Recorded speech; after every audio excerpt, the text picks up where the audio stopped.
Gents, I just want to pause the episode for a moment to let you know about the Strong Men of Value Academy.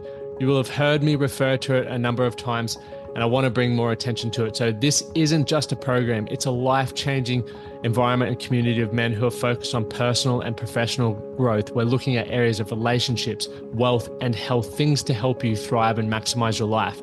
Imagine having bi-monthly one-on-one coaching sessions with myself, weekly group coaching calls, and an incredible brotherhood of high achievers by your side. Now we're diving into resilience, leadership, and holistic growth to not just succeed in your career, but to thrive in your health and your relationships. Your journey to greatness, it starts here. So join the movement and you can apply for the Strong Men of Value Academy. You can head to themanthatcanproject.com to find out more. You're listening to The Man That Can Project with Lachlan Stuart, a global movement created to empower men and open up what's really going through their minds by having real and raw conversations about life's unique challenges and our individual ways of processing it all. Welcome to The Man That Can Project. Welcome back to another episode of the Man That Can Project's podcast. Today I'm joined by my fiancé, Amy Sheppard. Hey, hey. And Amy, you haven't been on the show. I was just quickly had to Google it, Amy and the Man That Can Project. And you were on for episode 61 and we were speaking about achieving success on a world stage, which we'll tie into a few of the questions we'll talk about today. And then also episode 105 with the discussion around body image, where we were talking about the Kiss My Fat Ass movement, which you created, which is awesome. But today we're in lockdown in Vegas. So yesterday we put a question thing. I actually did, you didn't, but put a question thing out saying if we were to do a podcast, what questions or topics would you like to cover? And we've done our best to put them into a short little episode that we'll do now. But we'll be talking about building a life with a partner, how to navigate with being with someone famous, and mental health. Plus, I've got the card deck here. So for those who are watching on YouTube, I've got this card deck, and we're going to release a Man That Can one soon with some cool conversation starters while you're having a beverage, whether it's kombucha, coffee, or beverado, beer, champagne, where they're good conversation starters. So we'll pull one out of the. Do you want to pull it out first, or? Yeah, let's do it. Let's use this to kick off the convo. I'll let you pull. That's what she said. Yeah, for everyone listening, watch the video because you know we're I can just imagine guys listening would say that. All the boys would say that. Yeah. Well, what do we got? What are 3 things you were grateful for today? I filled this out of my journal already. Did you? What are 3 things you're grateful for today? Look, it's day 3 of lockdown, so maybe I should be writing a gratitude journal right about now. I am grateful that we are safe. We have a safe place to be. Yep. I'm grateful that we're together. And I'm grateful that my business is able to continue despite the hardships and challenges we are facing at the moment. Boom. Should I pull a different card or should I use the same one?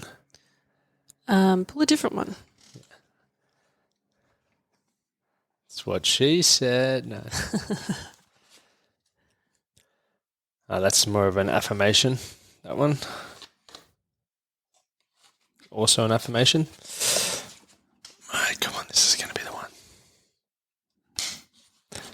Lots of affirmations. Oh, it's been a curveball of a year. What's the most important lesson you've learned? Ooh.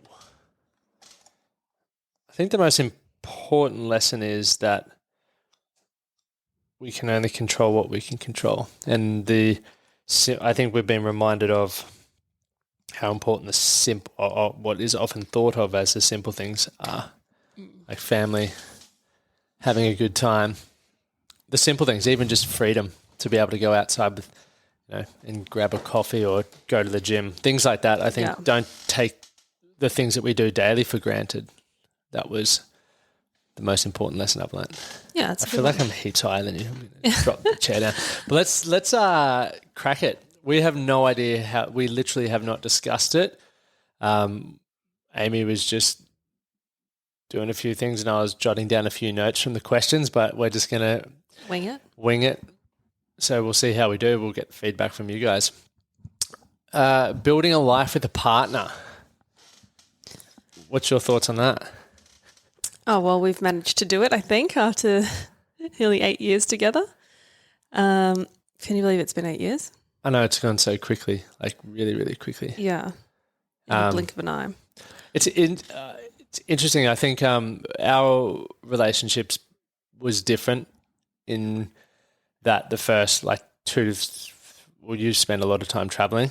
Mm-hmm. So I still remember there were periods where you would go away for 3 months at a time and our relationship was purely virtual, which was interesting. And it was also probably one of the motivators for me to have a more flexible career choice so that when you do travel. Yeah, it's funny. I wonder what career you'd be in now if we hadn't have met, or if... I don't reckon I would have been motivated to change anything. I would have still been a fucking chippy, hating my life. Isn't that funny? Everything happens for a reason. I'm a big believer in that. Yeah. Because it is just amazing when you look back and you're like, oh, if that didn't happen, I wouldn't be here. And it's weird, isn't it? Yeah, I think it's important to have an idea of what you want to create together. Sorry, I'm just looking at this. It's so funny because we can see our neighbours, and I just saw someone meditating. I saw someone over there painting. It's really cool to see people doing things. Window shopping at people's lives. Yeah, well, it's cool to see people getting creative and doing things they wouldn't normally do.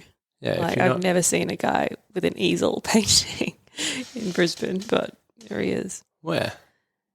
I'll find that out later. Anyway, back to you. Come on. Yeah, I forgot what I was saying. But I was saying I think it's important to have a common goal to work towards, because when not a common goal, sorry, like an expectation for the life that you want, like your children, where you want to live, like various things like that. Because if you don't, like people, without even being aware of it, can be working towards different goals, and then you might find yourself being resentful or making sacrifices that you don't want to make in the long term. And I think we've done that really well. I think we've had general goals, but we haven't really set limits on them either. So things have been quite flexible as well, as they have to be. Well, I think that's been the one thing we have, even whether you haven't been aware of it or not, but I've been aware of it, is like that there needs to be flexibility, because your career is so sporadic and sporadic. Yeah. And all over the place. And with world travel, like I needed to make something that allowed that. I couldn't just go back to doing something where someone dictated my time or when I could have holidays and everything like that. Yeah, I don't know if we'd be together if you were still a chippy. No, and not because I was a chippy, but more so around the time restraints and everything. And I was a shit chippy. Don't say that. We've just bought a house, haven't we? Yeah, we have, which is exciting. So we'll be working on that. But even so, what about like time apart? How was that for you? Like when we were first getting together, spending time apart from me, what was that like? It was pretty shit, really. I think when you're first when you're in a new relationship, it can be really anxiety inducing to be away from someone, and you're, trying to work on the other side of the world when it's daytime, and your new partner is going out when you're, I don't know, like especially touring, it drives you a bit crazy. So I found that really difficult, just because you didn't know, I don't know, the trust wasn't there yet, if that makes sense. Yeah. As it is in every new relationship, you're still building trust, and you're still sussing out where that person sits on the trust. Morale Yeah. scale. Where did you think I sat back then? Well, I didn't know. How could I know? And you were a footy bloke. From what I had seen on Facebook. And you're a footy bloke back then, weren't you? Yeah. Well, our first date, actually, I took you to the Reds rugby with the boys, which was the greatest first date. It's a miracle we're still here, really. Well, that's when you know it's on. Because if you stuck by that, you're good to go. So, gents, make sure you take your partner on a date that you really enjoy and test them out. Yeah, but it was interesting getting to know each other on Snapchat, which is Yeah, it was Snapchat and WhatsApp back and then. Viber. No, Viber was the thing back then. I remember Snapchat had just brought out the feature where you had to hold it. You could call, but you had to hold it down the whole time. What kind of thumb was sore as fuck. Yeah, so we would literally chat for 3 hours holding our thumbs down. And then remember when they brought it in that you could swipe one way and it would lock it? So it was the best because that was before even, I think, FaceTime. Yeah, it was the beginning of video technology. Isn't that weird? Yeah. Now it's just like you take it for granted. Yeah, exactly. Which is wild. Very, very wild. But I think the time apart, like it brought up a whole heap of insecurities. Jealousy for the lifestyle that you lived. Then you feel lonely. Like you go through all of those sorts of things, and then trying to, as you said, we're on different time zones. So while I was working, you were often asleep, and then as I'm winding down, that's when we had X amount of time to talk. And at the beginning, you're like, "Fuck yeah, I'll stay up late," but then after a while, you're like, "Sleep's so important." So your time to communicate, like over FaceTime and stuff, diminishes. But I think that we became really good at communicating in a way that we both felt valued, maybe. Yeah, well, I guess you just make the most of that time, don't you? Yeah. Well, it's just like if you're with someone all the time, I guess comes down to like taking that time for granted, and you're like, oh, I'll see them whenever. But when you just have a short amount of time, you really can try and make the most of those small windows. I think it's important as well, like going with like having time apart, because you get to spend time by yourself, and it actually, even though people don't like, the anxiety-inducing moments to come up, it's also a good opportunity to see where you sit with things, because often if you don't allow that time, it's still there, but you don't ever get the opportunity to maybe work on it or talk about it or discuss it or think about it. I think it's important to have time to miss each other as well. 100%. We're lucky we get that quite a lot. Exactly. When you go away or I go away, even if it's a day, you're like, fuck. Like one night. Puts things into perspective. Yeah. Like, oh, yeah. Whereas a lot of people maybe don't get that. So maybe if you obviously live together like we do, and you rarely get a break from your partner, it might be worthwhile trying it, having a little staycation, and whether it's with your mates or just by yourself, like just to give yourself the opportunity to hang out by yourself, but also to miss your partner is a good thing to do. And obviously everyone's in different situations with where their life's at, children, etc. But it works both ways. It's reciprocal if you can give your partner a breather and a staycation, and also get one for yourself. Can be fun. Keeps things interesting. And having different hobbies, I think. Yeah, having your own life is important. You can't just, although you create a life together, but you still need separate hobbies, as you said, and different, I don't know, your own friends as well. Yeah. Like we do have friends together, but we also have separate friends, which is... I think it's good because it gives us something to talk. Like, it sounds like we don't have anything to talk about, but it does give you, it's interesting to find out what you've been doing with your friends and what you've learnt, and vice versa. Same within the careers. Like,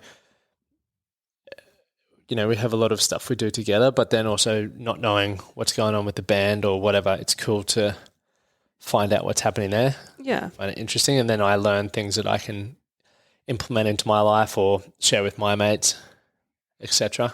Yeah. Which is important. So, yeah, definitely don't lose your sense of identity and don't lose your individuality within your life and just become almost dependent. I think it's remaining independent within the relationship. Yeah, like for sure. Being there to enhance each other and amplify who you are, like who your partner is, but then also... Yeah, I think you've said it before. I would say the same thing. Like if we did end up splitting up, our worlds wouldn't crumble. Mine fucking would. What are you talking about? Like, of course, it would be devastating and you don't want that to happen and heartbreaking. You'd have to go through the grieving process. But we'd still have our own lives. Yeah, exactly. Exactly. Wouldn't have to start again. And I think that's once again, There's a sense of security in that as well. yeah, well, it's just being certain in yourself and being able to take care of his. Yeah, it's just once again being independent. I think independence is such an important thing that we need to bring into a relationship and also learn how to manage that. Like some people are more dependent than others. I was probably super dependent at the start when I was jealous and insecure and stuff. But I was, and that would probably segue into the next question: dating someone famous. But there's definitely heaps of insecurities around jealousy and not feeling good enough and a lot of stuff like that. So had I still been like I was in previous relationships where I didn't feel confident in myself and I didn't feel worthy, I would have become clingy and acted all fucking weird like I had previously. So I think that was there when I came into the relationship, and I still think, have moments like that now, but I'm also more mindful that it's my own shit. It's not you as a person. We often project onto our partner what insecurities we have within ourselves. Like I used to, with my last partner, think that she would be cheating, but that was only because I was cheating. I was projecting that shit on her. So it's so weird. Like you were angry. Yeah, it's like a mirror. But a lot of blokes do this. That's just bizarre. Like you're getting angry at her for something you were doing. Yeah, but because there would be because I knew what I was hiding. What your brain does when you become anxious or you don't feel worthy is you pick up on the smallest things, and then your brain goes, that could be this. And you tie it into all the mischievous shit you're doing. So then obviously for anyone who's experienced anxiety and your brain fucking runs rampant, it does that in that context, even if it's complete bullshit. But often, like I never realized it was just a projection of what I was doing. Yeah. And because when you're guilty around something, it's still in the back of your mind. So you're like seeing it with this cloudy lens of guilt. There you go. Crazy. I feel like a psychologist sometimes. It makes you feel better. I've never ever cheated on anyone.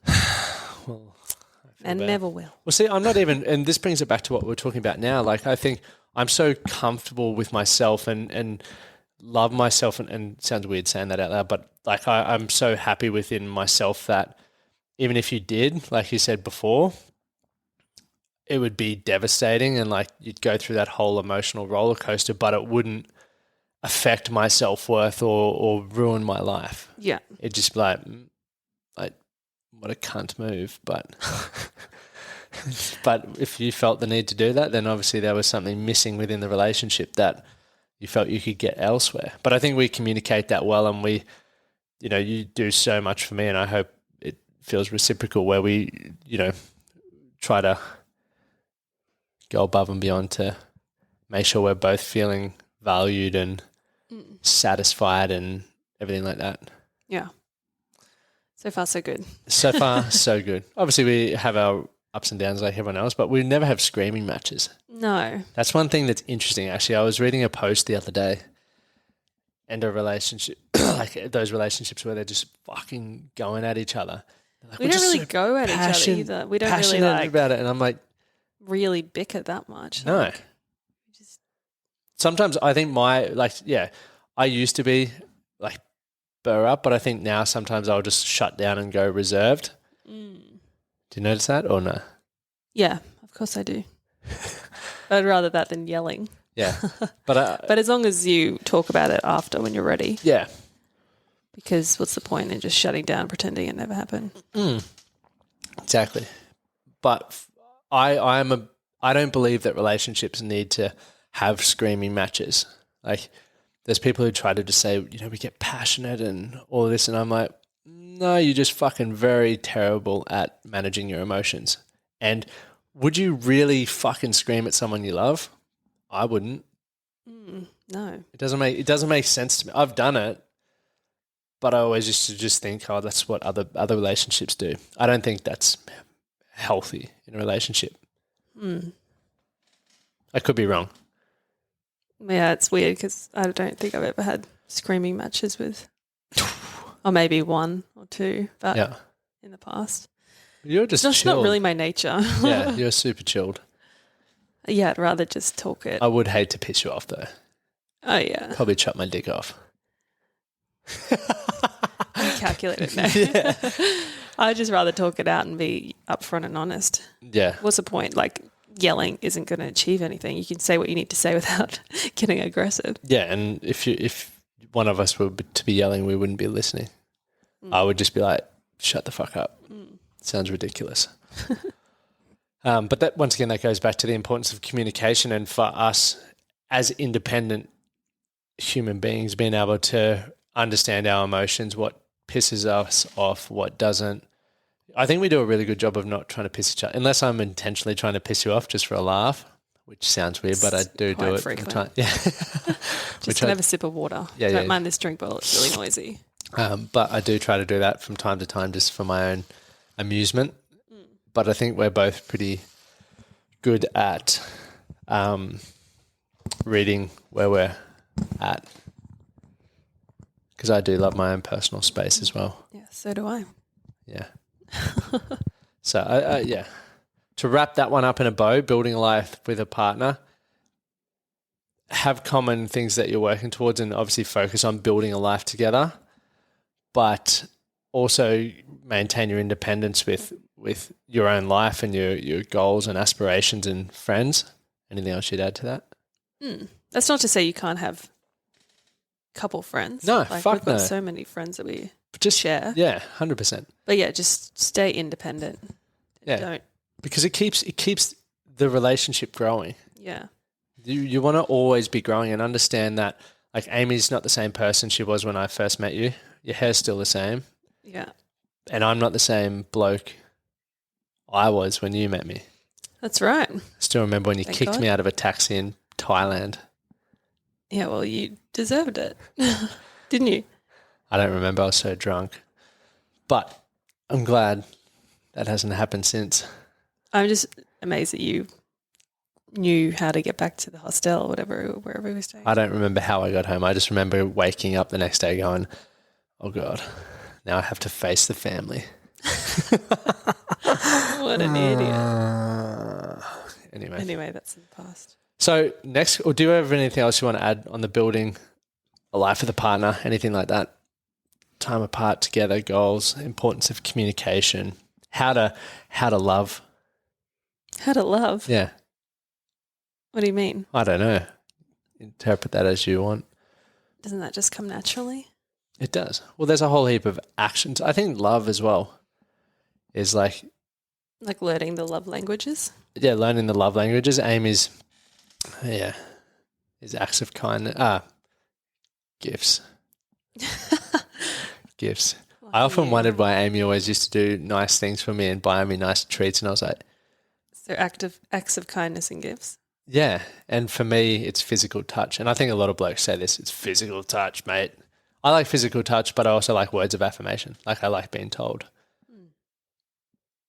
So it was very interesting until I read that book to realize that every time Amy gave me stuff, it was just more so that's how she likes to, that's what her love language is. That's how she expresses love and likes to give love. So for me, I was like, fuck, I better. No more presents for you then. Well, I actually haven't started giving you presents yet, apart from the odd flowers and a whopper of an engagement ring, which has got me covered for like the next 30 years. 30 years? Bloody hell. Well, it does. Every time you look at it, you should just go, my man. I do. Thank you. But that doesn't mean that I don't like a little present every now and then. Yeah, I'll pick you something up from the supermarket. Yeah, that's love languages.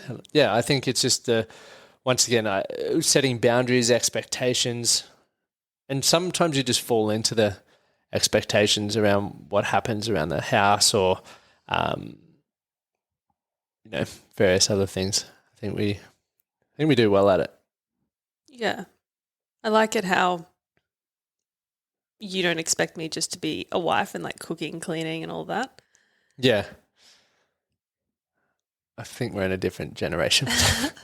Yeah, well, some people still fall into Yeah. those stereotypes. A lot of couples I know do, Yeah. which is fine. It works for them, but it's not going to work for me. So. Yeah, I think it's important to figure out what works for you, but But then we've still worked out the roles. yeah. Like, I don't mind cooking. You as long as froth on cooking, and I'm dish pig. Yeah, and that's fine. That And works a then- treat. Like, I don't fold Lockie's clothes. I wear wrinkled both clothes, do. as you can see on the YouTube. We both do the washing, and then we just fold our own things, Yeah. which is cool. We only just got our first joint bank account after 7 There's years. probably people who've been married listening to us. They've been married for a long time, and we're just like, we're not even married. Here's all this advice. Yeah. Oh, it's not even advice, just Just the way we do things. the way we do things. And if you feel like implementing something and giving it a tester, give it a crack. But it works well for us so far, which is a cool thing. Moving on to the next one, how you navigate with being with someone famous. And I would imagine this is directed at you, because one time when we were in Austria or somewhere, where were we? I think Paris even. Might have been in Somewhere Paris. Somewhere in Europe. And we were walking down the middle of the street, and we're very used to, like when we're walking around the place, people will stop and go, oh my God, Amy Sheppard, can I get a photo with you? Or I love this or I love that. And I just stand there like this awkward offsider and then sometimes ask to take a photo. But now these days people want selfies. They don't even, I'm actually useless. I'm like, do you want me to take a photo? No, I'll grab a selfie. Yeah. But this one time, and it was the very first time and pretty much only time it's ever happened, and I panicked, where this chick came up in Paris. We'll use Paris. I don't actually remember Yeah, what maybe it it was. was Austria. Anyway. And down the middle of the street, actually, you tell the story. I don't want to tell the story about myself. Oh, we got stopped at the traffic lights. And I was like, fuck, here we go again. She's like, oh, the man that can. Rookies to regional. Lockie, I follow you. And she was Austrian or French. And yeah, she was fangirling over Lockie. And she's like, I love your page, Rookies to regional. The Rookies to Regionals page was just myself and Brad documenting our CrossFit journey. And then I think I had to take the photo of you guys. Yeah. I panicked because it had never happened before. So if anyone ever feels like it could happen, just do a few rehearsals at home, like how you would play it, because I fucking panicked and the moment got away from me. It's amazing. Like all across the world, that girl had been following you. Yeah. And then saw us. So it's a small world. Yeah, after all. Social media really connects people. Anyway, back to how I navigate with being with someone famous. It was interesting. I still remember. So obviously when Amy and I met, I was a chippy piece of shit. And you hadn't released Geronimo at this time. You'd released Let Me Down Easy.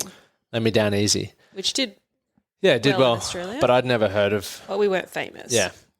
I'd never heard of... because I was listening to Triple J's back then. That was cool. I was trying to be cool anyway. Yeah. That's, Cool kid. I But won't say any more on that. yeah, no comment. Yeah, obviously then we hit it off. There is a YouTube video of how we hit it off on Amy's YouTube. That I don't use anymore. Yeah, that Amy doesn't use. But if you want to watch that, go watch it. Just type in Amy Sheppard, how we first met, or something like that. Yeah. And I still remember walking downstairs one morning when Scooter Braun is Justin Bieber's manager, had emailed your management to be like, we want to sign Sheppard. This was after Geronimo had just started taking off. For those who haven't heard the song Geronimo, just type Geronimo in to Spotify or whatever after this episode, but type it in after. Keep listening.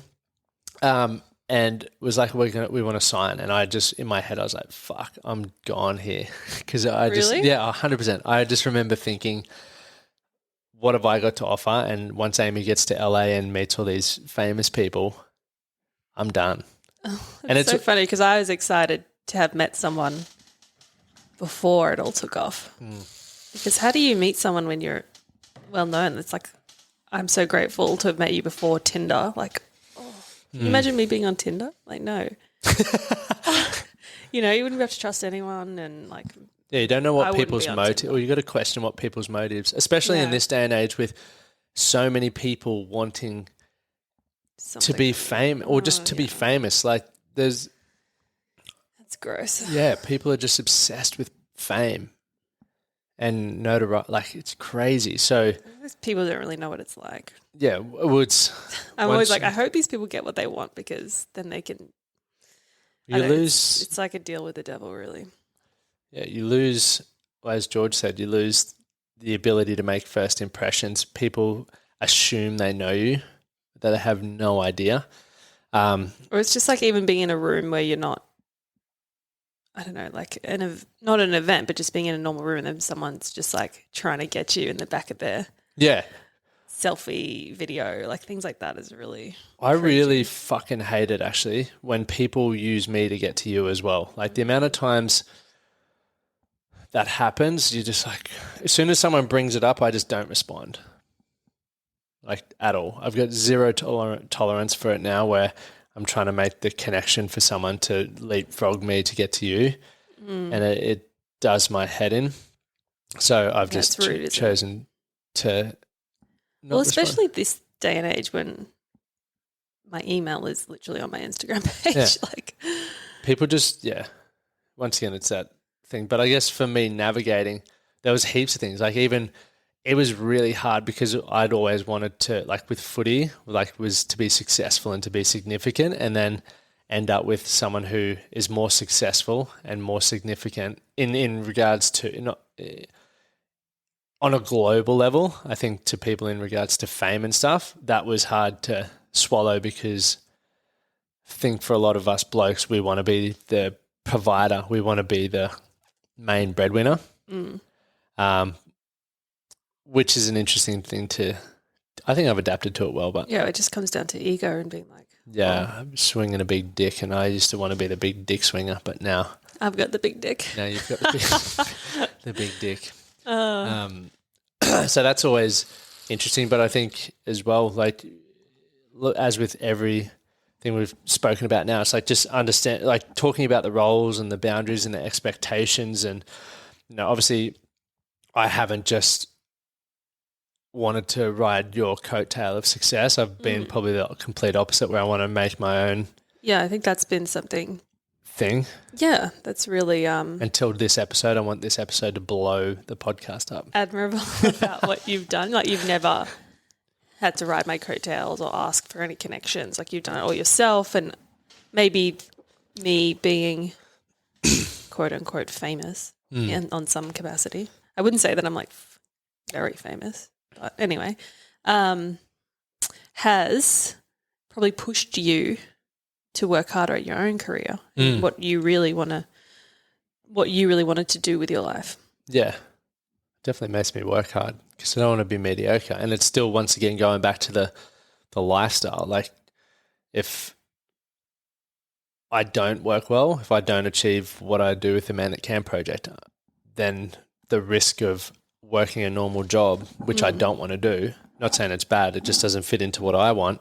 But everyone should know that you've got a pretty big following now, and that's all credit to you. Yeah. I would hate for anyone to think that, it's because he's marrying Amy Sheppard and she's got a following. I would love more followers though from that.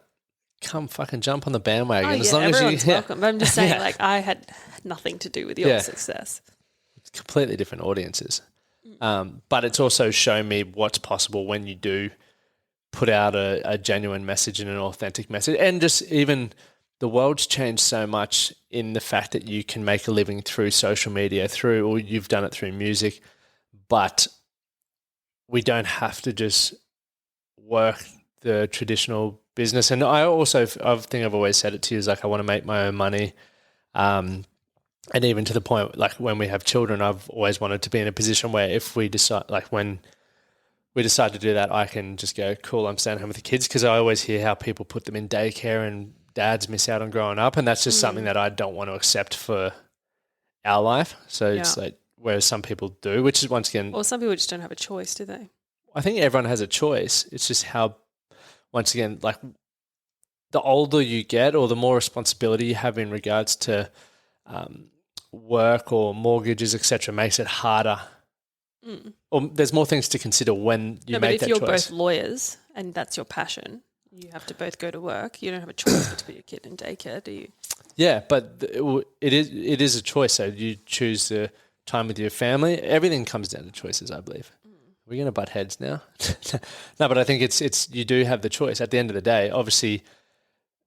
Oh, like the man, you choose for your husband to stay at home while you go to work. Yeah. For example. Yeah, for 100%. Like that's the choice, even though like we've seen it for so long where a lot of in the past, a lot of females sacrifice their career and everything like that to stay at home with the children. But that's a choice. And while every choice has consequences, there's also the upside to it, right? They build a better relationship with children, even though their career comes to a halt. But I'm saying blokes can make the same fucking choice. I think often what factors into that is who has a higher income, which is usually men. Yeah, like there's a whole, like I said, from a contextual point of view, there's a whole heap of things that weigh in on the choice and the decision. But also, because if you want more than one kid, it's probably more sensible not sensible, but it's just the way the world works. If you want to have more kids and you've got to take more time off maternity leave. Yep. Yeah, sadly, more females end up having to give up their careers. Yeah, of course. And so my way of thinking, to tie it back around, has always been, okay, well, that's a thing. Like, we'll obviously have children, but I don't want any of us to have to. I want the choice to be able to still do what I love, and for you to still do what you love, but also to actually be a family. And that's why, for me, I've spent so much time building the business the way that I've built it, where there is flexibility. I can work from my laptop. I have unrestricted earning potential based on how I want to work and what's going on in my life, as do you. So even though when the time comes, you can go, I can have a break, you can start back up whenever you want, or you can keep going through that while navigating the balance of who's looking after what, etc. And I think a lot of people maybe don't feel they can do that. And once again, depending on where they're at, what position they're currently in, may make it easier or harder. Like, I was fortunate, and you started at 20, like you started music young as, but like you had Geronimo take off at what, 23, 24? 24. And I started learning how to run an online business at 24. And it's only really been in the last 3 years where it's paid off. Yeah. So once again, at 23, we didn't have mortgages, we didn't have children. We were fortunate to have support from our parents, like all these things. So there's a whole heap of shit that plays into it, but I still believe everyone has the ability to do that if you're prepared to work, learn, and communicate. I think with technology the way it is, we can all do it. Yeah. I think we've gone off topic, but that's all right. Where are we? We were talking about navigating with someone famous, but yeah, I think I don't really view you as someone famous. No, I to be don't fair. view myself as someone famous. Yeah, I just and I don't really value fame. No, I don't think you do either. I value music and being able to make people happy through music. I don't value someone who's famous and people who are trying to get famous just for the sake of people knowing who they are. Bizarre. It's interesting, like Dave Chappelle and Joe Rogan on that episode. If you haven't listened to the latest Dave Chappelle episode on Joe Rogan, it's good because they talk about fame and celebrities. No, it's celebrities and fame.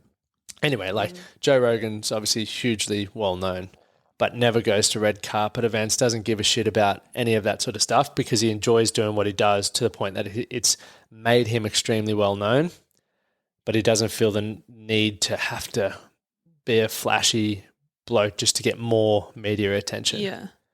And I think so many people are striving for that fame. Validation. Yeah, that validation that comes with what we perceive fame as. That's not to say, I am really grateful for my audience and I'm grateful for my audience as well.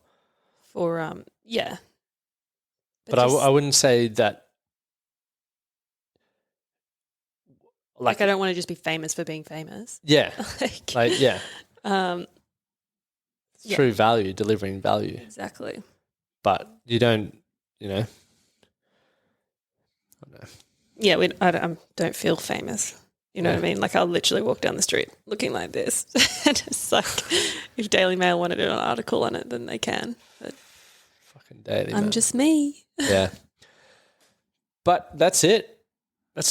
There were other questions, but I couldn't be bothered answering them. Yeah, there were some funny ones. Some we won't answer. Yeah, no. But guys, thanks for posting in the questions. I hope we covered what you wanted to hear. You can always ask us more questions, and maybe in another 110 or 210 episodes time, we can get Amy back on.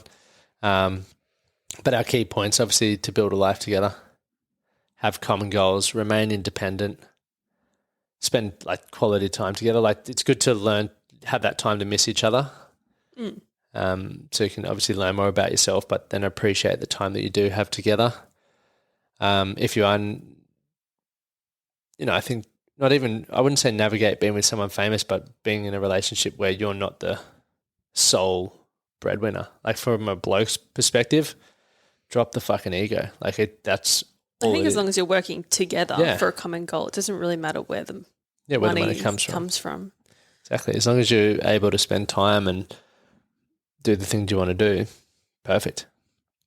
And work on your own self-worth. And I think invest time in yourself. I think everyone who's listening to this is doing exactly that. You're ahead of most people where you're spending time to learn from other people's perspectives. You can, take some stuff on board and disregard others, but just utilize what you feel is going to improve your quality of life or your relationships.